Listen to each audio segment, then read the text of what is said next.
So in my talk here, I will talk about Transport DTU as a gateway for transport research and innovation. I will talk about the trends, the challenges, and the research needs in the transport sector. Also, I will talk about what is the status of transport research in Denmark. This has been discussed quite a lot. And then I will talk about the new Transport DTU as well at the end of the lecture. Some years ago, DTU made this report for Denmark Consensus about the major challenges in the transport sector. And at that time, congestion, CO2 emission, and energy use was identified as the main challenges, but also safety. Some years later, the European Commission made a similar document, and interesting enough, they had the same main challenges mentioned in the European Commission document. They also added that congestion cost 1% of the GDP in Europe. This is actually the exact same number as the total amount of public funded research in the whole Europe. So congestion costs quite a lot of money. They also pinpointed that congestion is both in the road, but at the European level it's also in the sky transport, air transport, and the rail.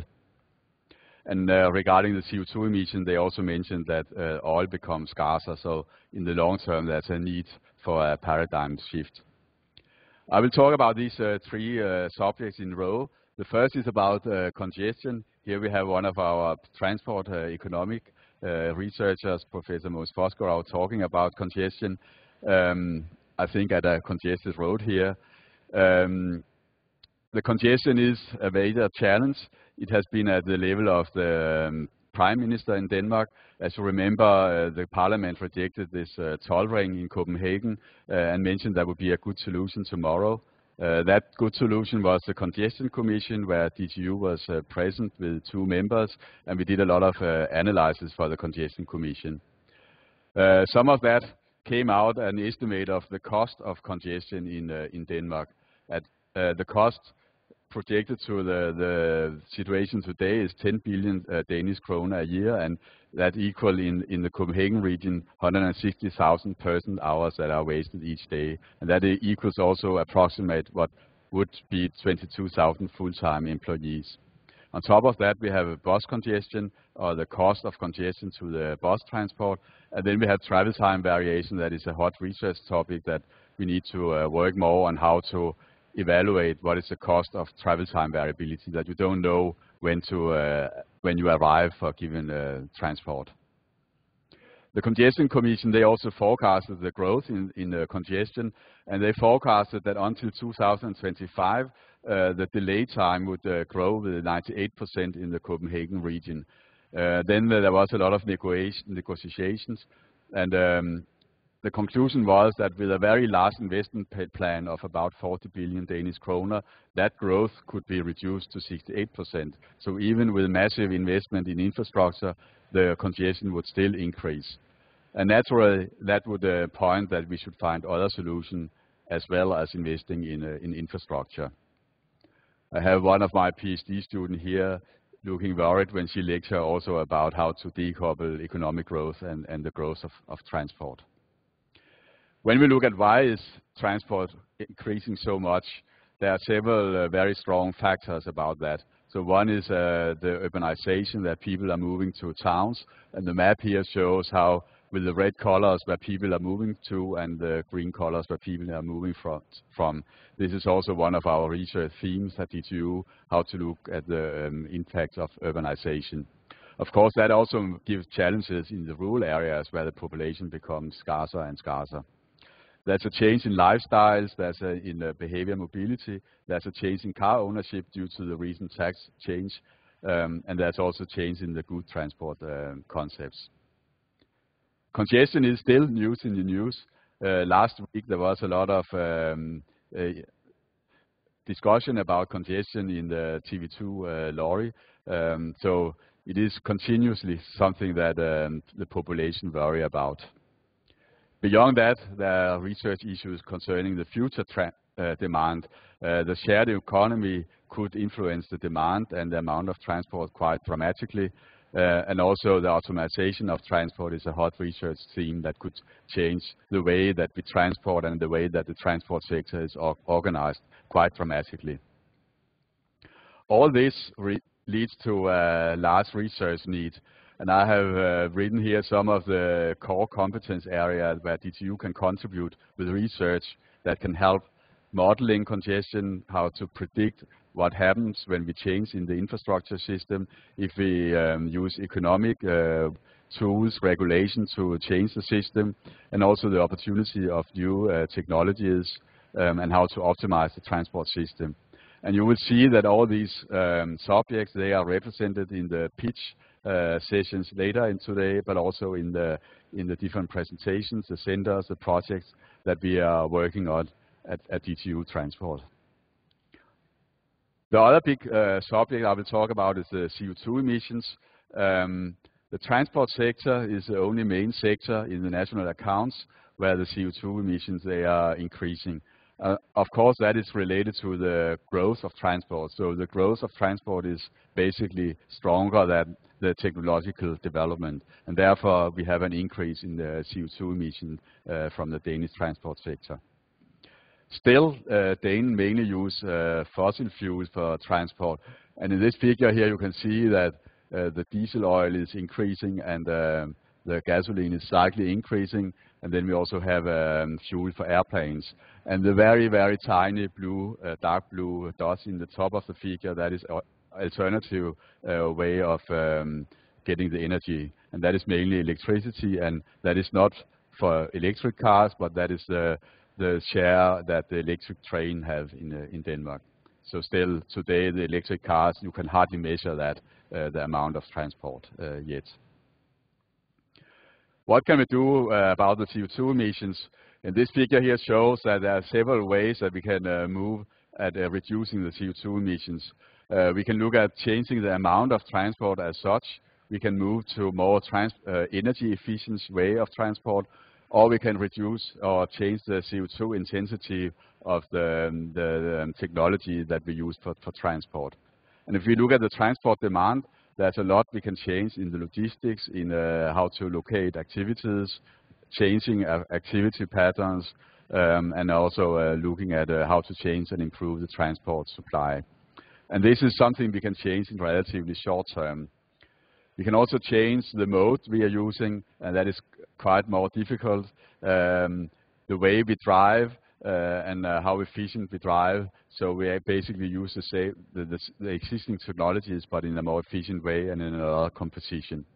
And finally, in the longer term, we can research in the technologies as such to move to other technologies that have a lower CO2 footprint. When we talk about these, how to change travel behavior, this is quite difficult. This figure here is actually showing some of your travel behavior. So those of you who participated in this smartphone-based survey that we sent out, you can see here this is the sum of all of your travel behavior last week. And you can see that you travel quite a lot all over the Copenhagen region, and that is of course difficult to serve that complex travel pattern, for example, with rail transport. Actually, you can also see here that for you, your main mode choice was cycling and car use. So on the left side, you can see your cycling patterns, and on the right side, you can see your those of you who use the cars. And you can see some are actually bicycling quite long as those who are using the car. And I think so few use public transport that we could not show these results. You can also see here you have different participants. So we have the DTU participant with red and the other participant with green. And you can see, of course, that the DTU participants, they have a lot of activity around DTU, but also many of those, they live in Copenhagen or they have meetings or other activities in Copenhagen. We can also see the other participants, they have activities mainly in Copenhagen and then in the northern suburbs and that is probably related to the socioeconomic status of the participants here. But also there's quite a lot of walking. You can see here in green that there are some people that are walking quite long also during, or maybe running during the week. You can see more about this in the poster session where you can ask the people who made this survey. I think it's quite impressive that we managed to get this up running in such a short notice that we could map your mobility patterns. The third subject I will talk about is the transport safety. And that has, if you look at the number of people killed in traffic accidents, that has improved dramatically over the years. Since the 1970s, where we have more than 1,200 who were dying each year in the transport, it has improved very much over the years. And of course, it's because of better infrastructure, it's better cars, and it's also better doctors at the hospitals who can have better treatment of people when the accident happens. And you can see every year we have positive news about that we have record low number of people dying in the traffic.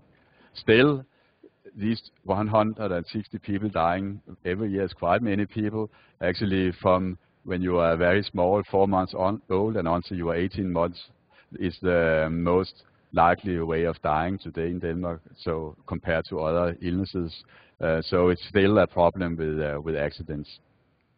And therefore there's also a research need in the traffic safety area, where we combine the behavior and psychology, where we have a group working with that area, with modeling and statistic analysis, and also with the knowledge about technologies and knowledge about big data and how to process different data. And this should hopefully lead to even more safe transport in the future in Denmark. The picture here shows a driving simulator. We had some experiment with how drinking influenced driving, but also how mobile phone talk influenced driving and the safety of driving. Continuing from the challenges to what is the research status in Denmark and whether the Danish researchers are prepared to support the sector, I would say that we have a very good starting point. If you look at the world ranking of the transport researchers and the citation, that is how many other researchers quote the research we are doing, then DTU in the field of transport is number 20 worldwide and number 5 in Europe and number 1 in the Nordic countries. And actually there have been a very large growth in transportation papers at DTU over the last years. Maybe that is related to the merge of the former Transport Research Institute and the Center of Transport at DTU, and also because we have had this strategic research program in Denmark that have funded more basic research, who have provided these opportunities. At the same time, there have been growth of the number of citations that the researchers at DTU got per paper, and that has then led to a dramatic growth in the citations within the transport field. Then if you look more broad, there are also other research environments in Denmark working with transport, and actually if you look at the country as such, Denmark is number 10 worldwide, and you can see at the left here that United States is very dominated. I think that is the case in most research, but particularly in transport, and of course because transport has been a core component of the US society for many years. And then you have Canada and United Kingdom. But then if you do the same compared to population, Denmark is actually number 2.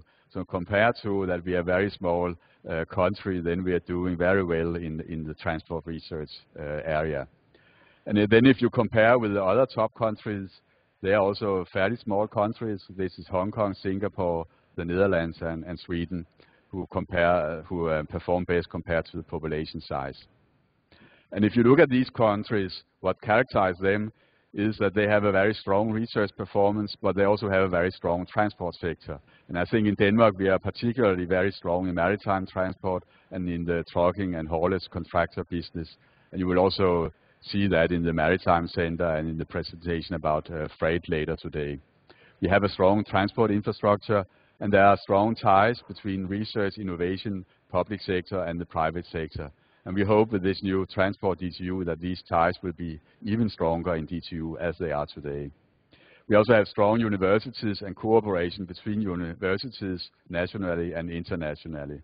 If you look at Hong Kong, they have a very strong cooperation between the universities in Hong Kong and the Society of Transport Research that have made them the leading in the East Asia. If you look at the Netherlands, one of the other countries that are on top, they have a joint PhD school involving all the universities in the Netherlands. So that's an example where cooperation can increase the status or the level of the research using the different forces in the small countries. Transport DTU, concerning research, we will be the internal and external coordination point of cross-cutting research activities and large applications. We will work at establishing new external contacts and partnerships. We will continue with our strong public sector support, consolidate the existing public sector support, but also very much try to support new public authorities that we are not supporting today. Innovation that we will promote and cooperate with the sector about innovative technologies, solutions and methods. And that will be across DTU, across all the departments at DTU. And of course that will not replace existing direct contacts. So whenever you have direct contacts with research groups, of course there's no need that that should go through the Transport DTU organization. You can continue those cooperation you already have. In this discussion about Transport DTU, many people have asked, what about the education? And basically the answer is that it continues as usual. We have the Bachelor of Engineering in Traffic and Transport. Last year we had the highest number of enrollments ever. And that is the same with our Master of Science in Transport and Logistics. And we still have a PhD school now in the DTU Management Engineering PhD school. But we will also have new synergies with courses at Management Engineering that we think could be fruitful for some of the subjects. And also we will aim at adding transport cases into other studies. So for example, that we add rail cases into electrical engineering as an example, or in civil engineering. I have one example here how that could work. So this is the public sector support at DTU, and that is related to the IC4 brake system. We also have the train up here. What you can see here, there was this some years ago, there was this article in the Engineers that this commission that looked at this accident that was with or near accident with the trains. They said that they didn't know why these brakes were failing. And then DSB was asking DTU whether we could figure out why that was the case. And that became a public sector support project. And that project, as you can see here, that involved actually 5 different departments at DTU, and within each department several different groups and several different disciplines. So that's an example how broad and cross-cutting transport research or public sector support can be. And there will also be, you can go in the tent afterwards, and there will be one place where you can ask about this project specifically. I will not talk much about the organization of Transport DTU, just that we have 2 main pillars. So we have one that is related to innovation and industry support, and that is headed by Allan Larsen. He will also head some of the sessions later on. And then we have another one that is related to the public sector support, and that is headed by Jesper Wibrand. And then we have also the different centers and labs that will be presented later today. That was all I would say for now. The day is planned to show all the breadth and depth of the transport research at DTU. So you can see all about the different centers, all about the large projects, about the education and many of the innovations that have taken place here.